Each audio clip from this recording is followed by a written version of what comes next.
자는 요한의 때까지요. 그 후부터는 하나님 나라의 복음이 전파되어 사람마다 그리로 침입하느니라. 아멘. 율법의 구조와 하나님의 나라라는 제목으로 하나님 말씀 선포하겠습니다. 율법과 선지자는 요한 때까지, 즉 예수님이 이 땅에 오심으로 말미암아 율법의 시대는 끝나버렸어요. 이제는 복음의 시대가 열렸습니다. 율법이라고 하는 것은 율례와 법도, 율례와 법도를 우리 하나님께서 이스라엘 민족에게 주었어요. 저 이스라엘 민족이 하나님께로부터 율법의 계명을 받았는데 이 율법의 계명을 몸으로 잘 지키기 위해서 규례를 만들었어요. 법률을 만들었습니다. 그래서 이스라엘 백성들은 그 규례 안으로 자기의 몸을 집어넣었어요. 이걸 구조라 그렇게 말을 해요. 우리가 구조를 쉽게 이해하기 위해서 이렇게 한번 생각을 해보시기 바라겠습니다. 어떤 사람이 택배 회사에 취직을 했습니다. 그러면 택배 회사에서 직원으로 일을 할 수도 있고 개인 사업자로 일을 할 수도 있어요. 개인 사업자로 일을 한다고 하는 것은 화물차를 사서 그 택배를 사람들에게 배달해 주는 일을 하는 거예요. 그러니까 그 사람은 개인 사업자입니다. 개인 사업자이기 때문에 그 사람은 택배 회사하고 계약을 해요. 계약을 하였기 때문에 그 사람은 몸이 아파도 일을 해야만 합니다. 펑크를 내면 안 돼요. 펑크를 낼 경우에는 대차라고 그래가지고 다른 차를 그 회사에다가 집어넣고 자기는 이제 병원에 가든지 아니면 쉬든지 해야만 합니다. 그 물량이 100개가 되면 100개를 소화를 해야 되고 1000개가 되면 1000개를 소화해야 됩니다. 이렇게 구조화를 만들어 놨어요. 그러니까 그 사람은 그 택배 물량을 소화하고 그 택배 물량을 배달하는 그 구조뿐만 아니라 돈의 흐름까지도 그 구조화가 돼 있어요. 그래서 그 사람은 그 구조 안에서 생활을 하는 겁니다. 또 어떤 사람이 치킨집을 오픈을 했어요. 근데 그 치킨은 자기 브랜드로 하는 것이 아니라 아주 대기업의 브랜드로 이제 치킨을 오픈을 했습니다. 그래서 치킨을 예를 들어서 2만 원을 주고 판다고 가정을 해봐요. 그러면 대기업에서 그 본사에서 몇 프로를 떼어가 버려요. 그리고 광고하는 사람이 몇 프로를 가져가 버립니다. 우리가 TV 보면 광고하지 않습니까? 거기에서 얼마를 가져가요. 그리고 또 배달을 하는 오토바이 그 사람들이 또 얼마를 가져가 버립니다. 그리고 PT 이거 빼고 재료 빼고 뭐 빼고 다 빼고 나면 치킨 한 마리 팔면은 뭐 5천 원 남아요. 우리는 말이야 2만 원에 먹지만은 그 사람은 5천 원. 그러니까 한 마리 팔면 5천 원인데 내가 하루 종일 수고하고 노력했던 그 일당 있잖아요. 일당 그리고 가게세, 전기세, 물세 뭐 이거 다 합치면 내가 최소한 200마리는 팔아야만이 먹고 사는 겁니다. 이걸 구조라 그래요. 이 구조 안에 들어가 버리면 내가 정말로 열심히 일을 해서 돈을 벌 수도 있지만 반대로 치킨을 하루에 5마리밖에 못 팔았어요. 그럼 엄청난 손해를 봅니다. 그럼 거기서 빠져나올 수도 없어요. 왜냐하면 이미 구조화가 돼버렸기 때문에 거기서 빠져나오려면 어떻게 해야 되죠? 위약금을 물어주면서 이제 나와야 되는 겁니다. 우리 동네 앞에 보면 마트가 하나가 있어요. 그 마트는 정말로 대단해요. 왜 대단하냐 하면 그 아저씨가 하루 종일 거기에서 물건을 팝니다. 그리고 이제 그전에는 아줌마가 오전에 하고 아저씨가 오후에 했는데 이제 요즘은 아줌마가 안 보여요. 그 아저씨 혼자서 아주 그냥 하루 종일 밤 11시까지 문을 열어요. 왜냐면 그 근방에는 전부 다 편의점입니다. 편의점은 24시간 하잖아요. 24시간 하면서 문을 닫아버리면 큰일 나요. 왜냐면 그래서 계약 위반이 되기 때문에. 그래서 편의점 사람들은 누가 대신 와서 일을 해주지 아니하면 아르바이트생이라고 그러죠. 아르바이트생이 일해주지 아니하면 자기는 거기 하루 종일 앉아 있어야 돼요. 그래서 이쪽에 있는 편의점, 이쪽에 있는 편의점, 그 조그마한 그 마트를 해서 3개가 있어요. 그 3개 가운데 맨 오른쪽에 있는 편의점을 가보면은 처녀가 아마 사장인 것 같아요.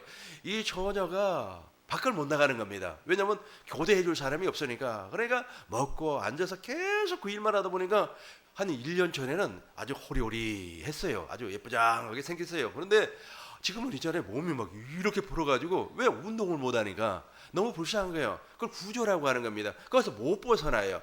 거기서 나와버리면 좋잖아요. 거기서 나오려면 위약금 물어줘야 됩니다.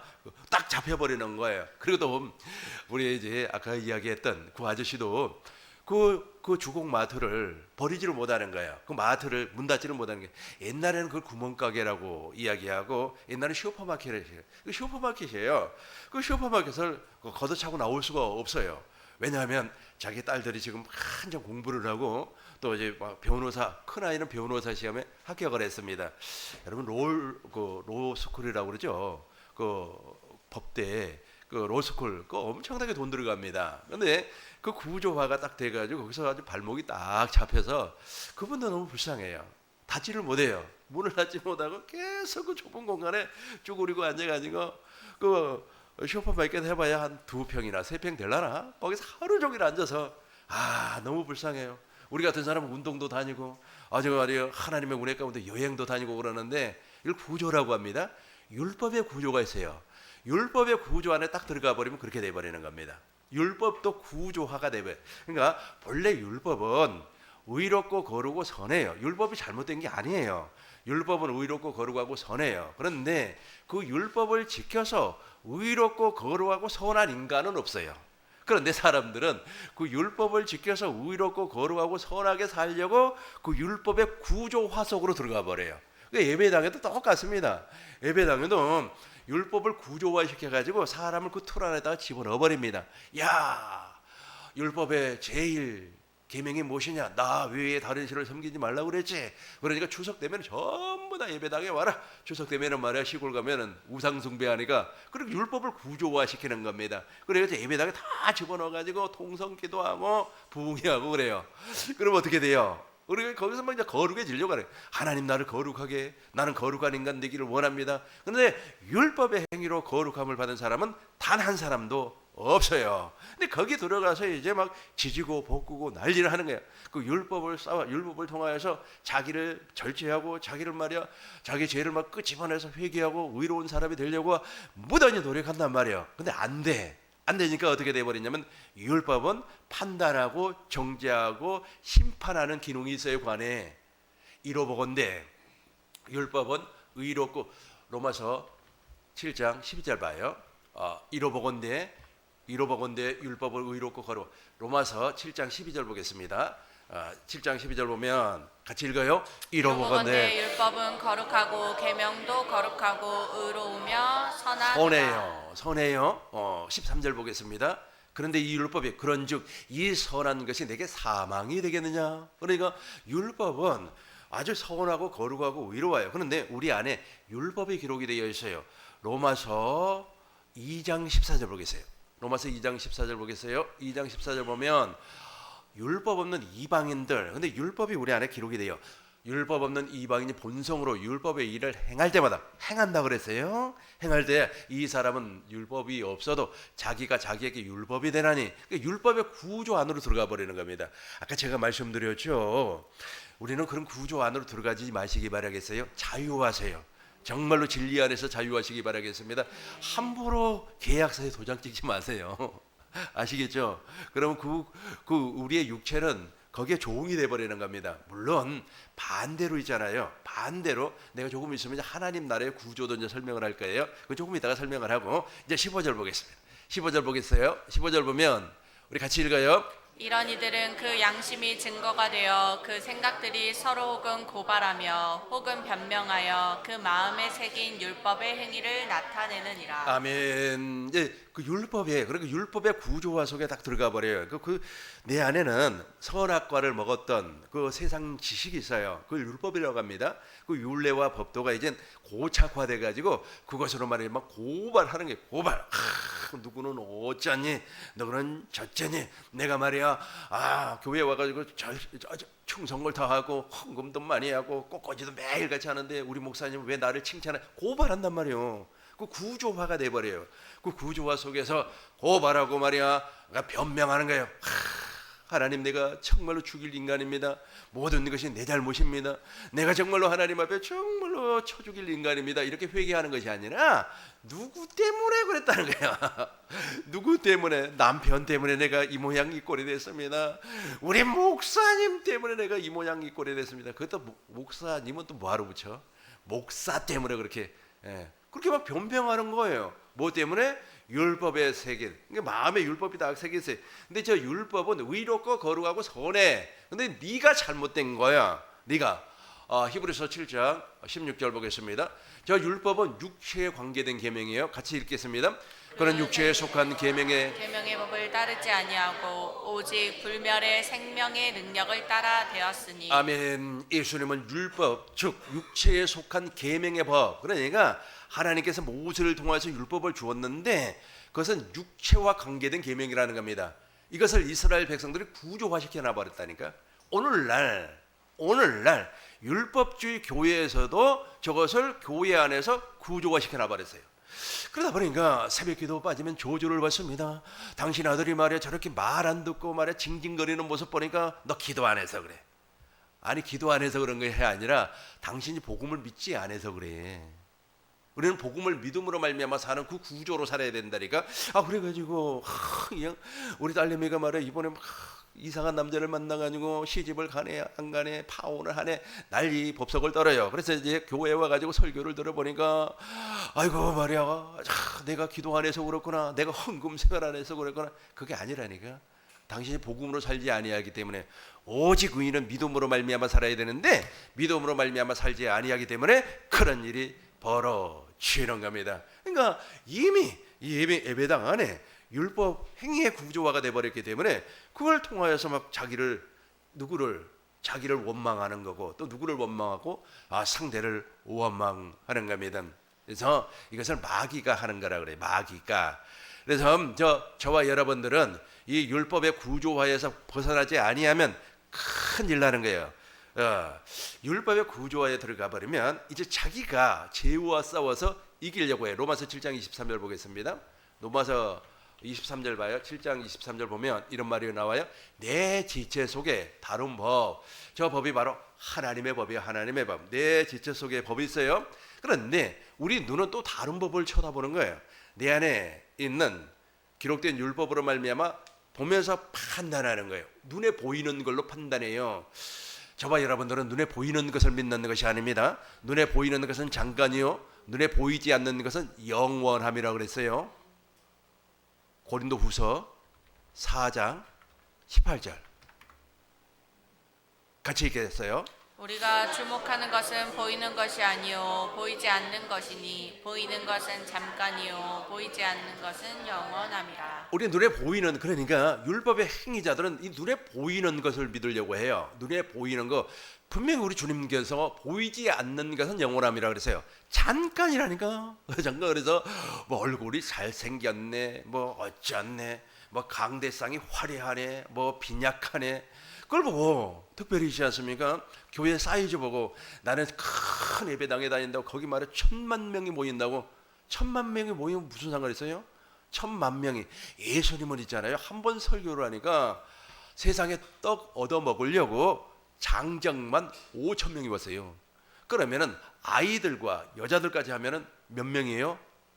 한 24,000명이 와요. 하루에 와가지고 떡 얻어 먹고 그래요. 그런데 그 사람들이 거듭났어요? 거듭나지 아니했어요. 거듭난 사람은 예수님의 제자들과 그리고 120명, 예수님의 제자들을 포함해서 120명만 물과 성령으로 거듭났어요. 이건 보이지 아니한 거예요. 그러니까 예수님에게 떡 얻어 먹을 때는 눈에 보여. 그런 이제 예수님께서 부활하시고 승천하셔서 성령으로 다시 올 때 오순절 성령 강림은 안 보여요. 미래니까 안 보여요. 보이지 않아요. 우리는 그걸 믿는 거예요.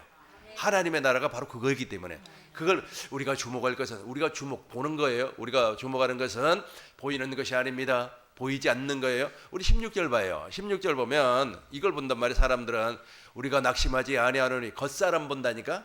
겉사람 보지 말고 우리의 속 사람을 보는 거예요.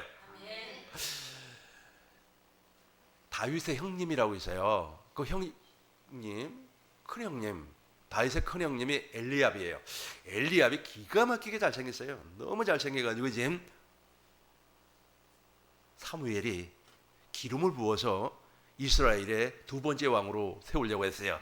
기름을 부으려 참, 왜냐하면 구약 시대에는 왕을 세울 때 기름을 부으고 제사장을 세울 때 기름을 부으고 선지자를 세울 때 기름을 부어요. 올리브 기름을 부어서 이제 이 사람은 왕이라고 하는 것을 사람들에게 이제 보여주는 겁니다. 기름을 부으려고 딱 하니까 하나님께서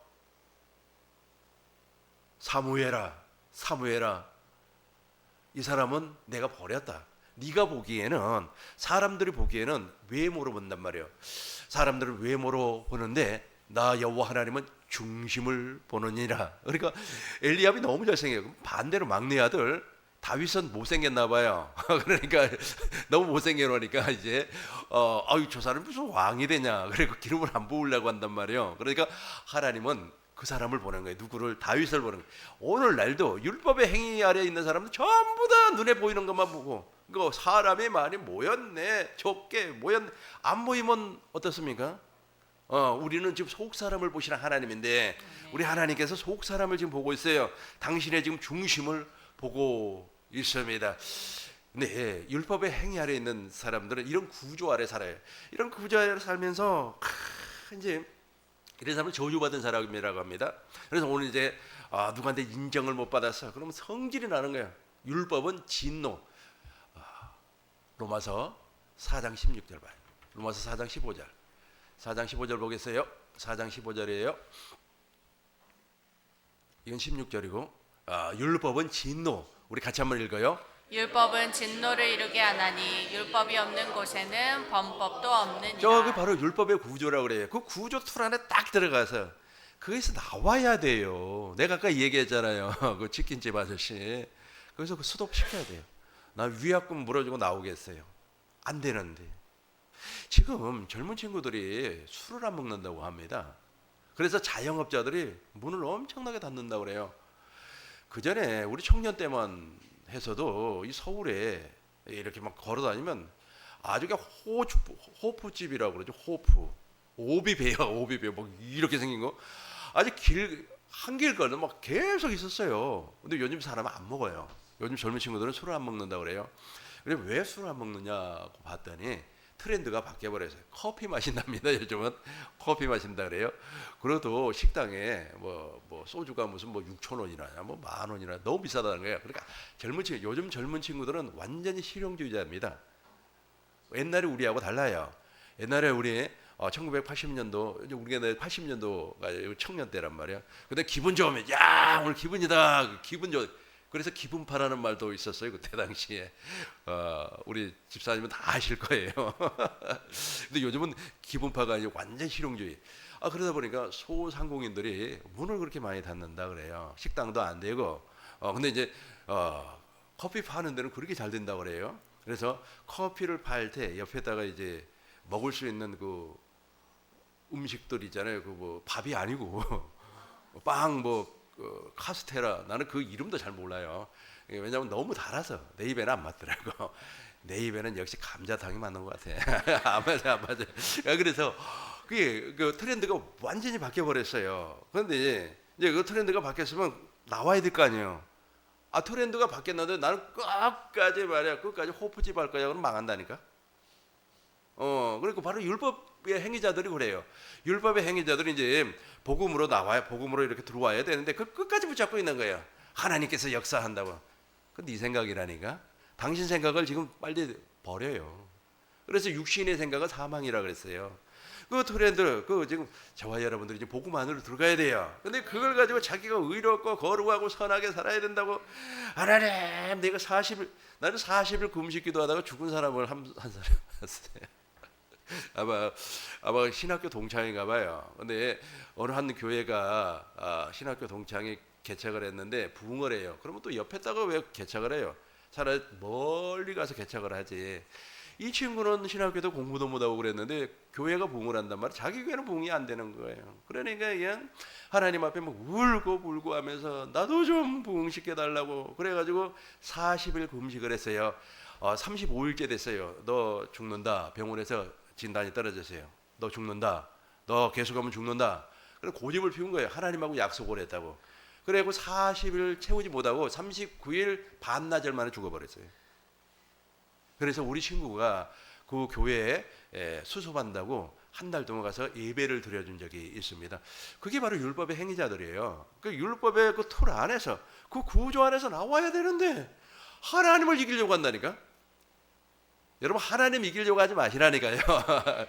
이게 바로 율법의 행위자들이에요. 그러니까 이 사람들은 여기에서 정말로 내가 목숨을 바쳐서 충성을 하면 하나님이 나를 인정을 해 준다는 거예요. 아닙니다. 다시 오늘 본문의 말씀입니다. 율법과 선지자는 요한 때까지요. 율법과 선지자는 요한 때까지요. 이제는 하나님의 나라가, 우리 같이 읽어요. 처음부터 시작. 율법과 선지자는 요한의 때까지요. 그 후부터는 하나님 나라의 복음이 전파되어 사람마다 그리로 침입하느니라. 아멘. 율법과 선지자는 요한 때까지 세례 요한으로 끝나버렸어요. 지금부터 하나님 나라의 복음이 전파되어 사람마다 그리로 침입하는 겁니다. 이제 바뀌어 버렸어요. 그러니까 모세의 율법에 따라서 제사장이 나타나죠. 아론의 후손이 제사장이 됐습니다. 그러나 이제는 아론의 후손이 제사장이 되는 것이 아니라 제가 혀가 막 꼬여요. 정신 바짝 차려야 될 것 같습니다. 아론의 후손이 제사장이 되는 것이 아니라 멜기세덱의 반찬을 쫓아오신 예수님이 제사장이에요. 예수님께서 완전한 속죄를 이루시고 이제 저와 여러분 안으로 들어왔어요. 그리고 나를 물과 성령으로 거듭나게 주었습니다. 그래서 저와 여러분들이 이제 제사장이 되는 겁니다.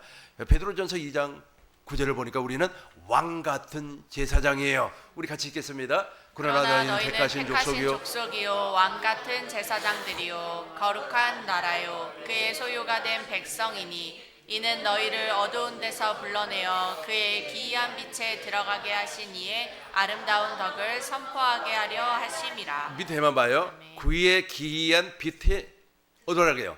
그의 기이한, 저 빛이 생명이에요. 생명. 하나님의 생명을 얘기하고 있어요. 저 기이한 하나님의 생명에 들어가게 하신 이의 아름다운, 바뀌어야 되겠죠.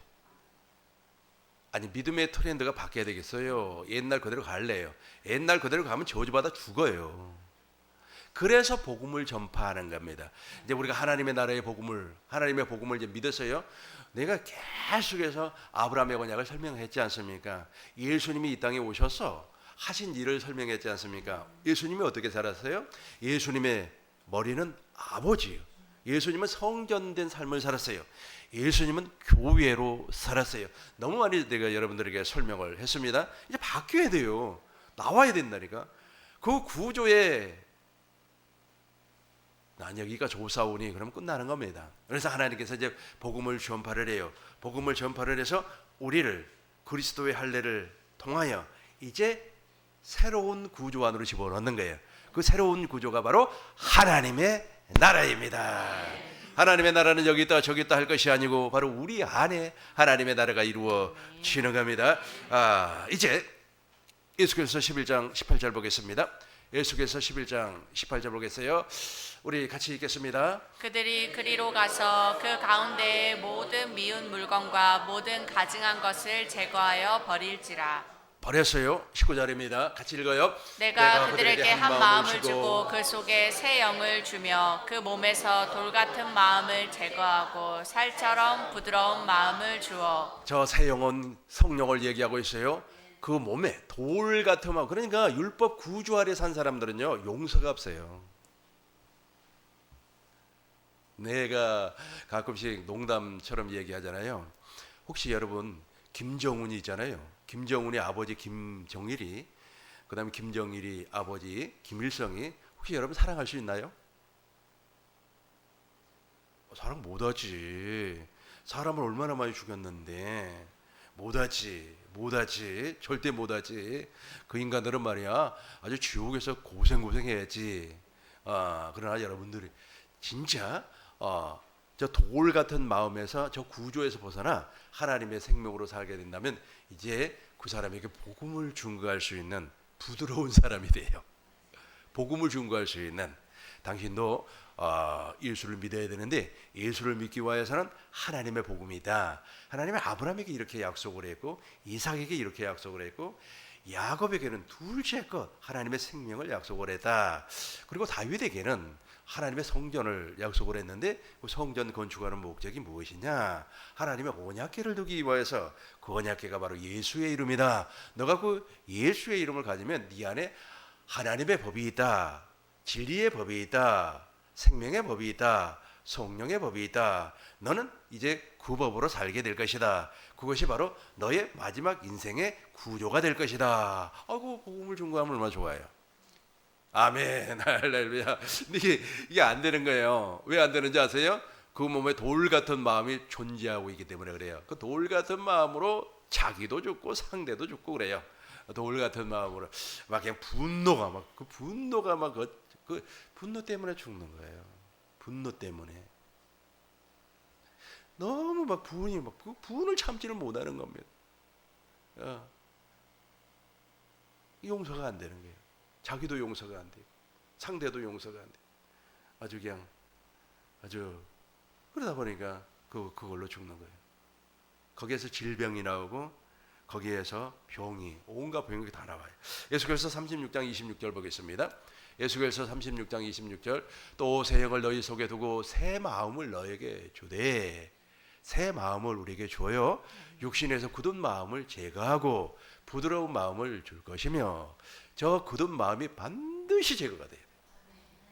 그래야만이 트렌드가 바뀌어요. 이제 구조가 바뀌어요. 믿음의 구조가 완전히 바뀌는 겁니다. 우리 26절, 27절 동시에 읽겠습니다. 또 새 영을 너희 속에 두고 새 마음을 너희에게 주되 너희 육신에서 굳은 마음을 제거하고 부드러운 마음을 줄 것이며 27절입니다. 또 내 신을 너희 속에 두어 너희로 내 율례를 행하게 하리니 너희가 내 규례를 지켜 행할지라. 저 율례를 행하게 하리니 그러죠. 이제 하나님의 율례가 행할 수 있는 구조가 나에게 형성이 되죠. 만들어져요. 그래서 그리스도의 할례라 그렇게 말을 해요. 골로새서 1장 11절을 보니까 육적 몸을 벗는 것이다. 그리스도의 할례를 통하여서 구조가 뒤집어졌어요. 이제 한 사람을 소개를 하고 정리하고 마치도록 하겠습니다. 정말로 제가 존경하는 사랑하는 목사님이 있어요. 그래서 그분에게 가끔씩 내가 용돈도 좀 드리고 그럽니다. 그분이 이제 천국 복음을 하나님께로부터 가르침을 받고 천국 복음을 증거를 해요. 근데 그분은 부족함이 없이 살아요. 부족함이 그러니까 구조가 바뀌어버려서 하나님 나라의 구조로 바뀌어버려서요. 그래서 이제 복음으로 오직 믿음으로 사는 겁니다. 오직 의인은 믿음으로 말미암아 살리라. 그렇다고 해서 그것을 또 자랑하지도 않습니다. 자랑하지도 않아요. 그 전에 말씀하시는 것을 옆에서 들어보니까 이런 말씀을 하셔요. 아주 어떤 분이 땅을 사라 그런다 그래. 땅을. 그래서 돈도 없고 그래서 얼마 가지고 땅을 사봐라. 그래서 그 땅을 샀더니 세상에 그와 당신이 사는 땅 앞에 아파트가 들어오고 당신이 사는 땅 앞으로 아파트 정문이 생겨버리더라는 거예요. 그래서 100원 주고 샀던 땅이 100만 원이 돼버리는 거예요. 그냥 앉은 자리에서 땅 짓고 헤엄치기. 여러분 땅 짓고 헤엄친다는 말 들어보셨습니까? 그러니까 수영을 못하는 사람은 땅 짓고 이렇게 헤엄칩니다. 그런데 수영을 잘하는 사람은 오히려 그냥 영법에 따라서 해버리는 거 아니에요? 그 영법이죠. 그 영법의 구조가 바뀌어버렸어요. 이제 아주 땅 짓고 헤엄치고 아주 그냥 물 흐름에 따라서 막 헤엄을 치는 그런 아주 그냥 그런 엄청난 일들이 막 벌어지는 겁니다. 그래서 또 여기다가 또 누가 좀 땅을 좀 사봐라 그런 말을 한다 그래요. 그러면 또 사놓으면은 뭐 갑자기 그냥 거기가 개발이 되고 근데 또 우리가 주님의 음성을 듣고 살아야 됩니다. 그런 설교를 했더니 그 설교를 아주 그냥 저 멀리 미국이라고 하는 나라에서 듣고 와 나도 주님의 음성을 듣고 사는데 어떻게 저렇게 설교하는 목사가 있지 해가지고 그냥 돈을 어마어마하게 보내줘서 또 아주 무슨 건물도 사고 그랬다고 합니다. 이게 바로 트렌드가 바뀐 거예요. 여러분들 이렇게 살고 싶지 않습니까? 그러니까 율법의 구조 아래 살면은 이런 복은 영원히 안 와요. 하나님 달라고 그렇게 울부짖고 밤새도록 땅을 치고 말해 하나님 주사. 하나님 왜 나에게 안 줍니까? 저 친구에게는 저렇게 말해주고 나는 왜 안 주냐고 막 난리. 그러나 이제 복음의 터는 하나님의 나라의 구조가 딱 되어버리면 그걸로 사는 거예요. 이제 그걸로 살면 하나님께서 필요한 대로 말할 수 없는 탄식으로 간구하시는 성령께서 우리의 필요를 다 채워주는 거예요. 근데 그 목사님께서 또 누가 굼을 좀 사라 그러더래요. 굼을. 나는 굼값이 그렇게 올라갔는지 몰랐어요. 한 5년 전인가 6년 전에 우리 집 사람이 굼을 산다고 그러길래 내가 정말 아끼는 돈 150만 원이 있는데 그래서 굼을 사줬어요. 굼을 사줬어요. 근데 한 돈에 그때 뭐 얼마 안 했어요. 30만 원인가 20만 원 할 텐데 지금은 뭐 80만 원, 100만 원 그래요. 그거 팔면 지금 돈 됩니다. 아무튼 중요한 것은 무엇이냐면 그거 하나님이 그렇게 역사를 인생 사는 것이 재밌죠. 쉽죠. 불편함이 없죠. 근데 자기 고집을 피운단 말이에요. 자기 고집을 피워요. 이제 로마서 보겠어요. 로마서 8장 29절 우리 공동번역으로 읽겠습니다. 같이 읽어요. 시작. 하나님께서는 이미 오래전에 택하신 사람들이 당신의 아들과 같은 모습을 가지도록 미리 정하셨습니다. 그래서 그리스도께서는 많은 형제 중에서 맏아들이 되셨습니다. 30절인가요? 30절. 아니 26절이군요. 26절. 맏아들은 예수님이에요. 그런데 이제 26절 우리 이제 내 안에 저분이 오셔요. 같이 읽어요. 성령께서도 연약한 우리를 도와주십니다. 어떻게 기도해야 될지도 모르는 우리를 대신해서 말로 다 할 수 없을 만큼 깊이 탄식하시며 하나님께 간구해 주십니다. 아멘. 그렇죠. 어떻게 기도할지 몰라요. 저도 여러분들 중보기도할 때 금요일날 중보기도를 여러분 하고 있어요. 중보기도할 때 여러분 사정 잘 모릅니다. 그래서 우리 꿈있는 교회 성도님들 내가 사정은 모르지만 내 안에 계신 성령은 다 알고 계세요. 그래서 말할 수 없는 탄식으로 말미암아 간구할 때 하나님의 역사를 보고 사는 겁니다. 그러니까 아까 제가 말씀드린 율법 아래 구조로 살면 여러분 영원히 종으로 살아요. 자유가 없어요. 자유가 없어요. 그러니까 돈의 노예, 환경의 노예, 남편의, 아내의, 자식의 종이라 그러죠. 그러나 거기에서 이제 우리 이제 복음으로 하나님 나라의 구조로 들어와 버렸어요. 하나님 나라의 구조로 들어오니까 나는 몰라요. 그러니까 우리 주님께서 말할 수 없는 탄식으로 말미암아 내 안에서 간구해 주셔요. 아주 그냥 풍족하게 필요에 따라서 우리 하나님께서 다 채워 주십니다. 우리 꿈있는 교회 성도님들의 이 복을 받으시길 주의 이름으로 축원합니다. 우리